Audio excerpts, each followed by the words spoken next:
मालवा राज्य के राजा उत्पल राज अपने आप को पृथ्वी का सबसे बड़ा शूरवीर मानते थे। हर सुबह वह अपनी रानी को महल के बाग में बुलाते और उसकी नथ में से 100 तीर निकालते। इसके बाद वह पूछते, है कोई मेरे जैसा वीर पुरुष इस धरती पर? बेचारी रानी डर और पीड़ा में हमेशा कहती, नहीं महाराज, आप जैसा शूरवीर कोई नहीं। लेकिन यह पीड़ा रानी को अंदर ही अंदर खा रही थी। वह कमजोर होती जा रही थी। जब उसकी माँ उसे देखने आई तो रानी के शरीर की हालत देखकर हैरान रह गई। उसने पूछा, बेटी, क्या तुझे कोई बीमारी है या कोई कष्ट दे रहा है? रानी ने पहले तो कुछ नहीं कहा, लेकिन माँ के बार बार पूछने पर उसने सारा दर्द बताया। यह सुनकर उसकी माँ ने रानी को सलाह दी, जब वह सुबह पूछे तो कह देना कि इस दुनिया में मर्द बहुत हैं, घर से बाहर निकलो, शेर को 1.25 शेर जरूर मिलेगा। अगले दिन जब राजा ने वही प्रश्न पूछा तो रानी ने साहस जुटाकर कहा, महाराज, दुनिया में मर्द बहुत हैं, बाहर जाकर देखिए। इस जवाब ने राजा के गर्व को चोट पहुंचाई। उन्होंने तुरंत कुछ सामान लिया और घर से मर्दों को देखने के लिए निकल पड़े। रास्ते में राजा को एक काना आदमी मिला जो आकाश की ओर देख रहा था।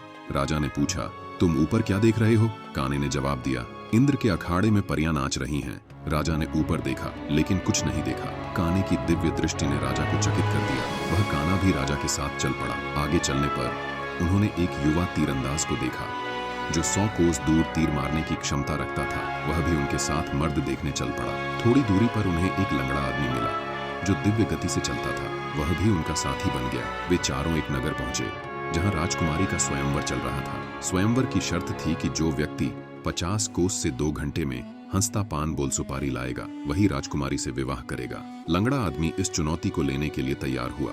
अपनी दिव्य गति से वह पान के पेड़ तक पहुंचा, लेकिन रास्ते में थकावट के कारण सो गया। तभी काने आदमी ने अपनी दृष्टि से देखा कि एक जहरीला सांप लंगड़े की ओर बढ़ रहा है। उसने युवा तीरंदाज से कहा, सांप के फन पर निशाना लगाओ। तीरंदाज ने सांप को मार दिया और लंगड़ा आदमी जाग गया। वह समय पर पान लेकर राजमहल पहुंच गया और स्वयंवर जीत लिया। जब यह तय हुआ कि राजकुमारी का पति कौन बनेगा, तो राजा ने खुद को पीछे कर लिया। उन्होंने कहा, मैंने देखा कि इस दुनिया में मुझसे बड़े शूरवीर हैं। मेरा अहंकार टूट चुका है। अब मैं अपनी रानी का सम्मान करूंगा और उससे कभी दुर्व्यवहार नहीं करूंगा। काने आदमी ने कहा, मुझे परियों का नाच देखना है। युवा तीरंदाज ने कहा, मेरा मित्र स्वयंवर का असली विजेता है, राजकुमारी उसी से विवाह करेगी।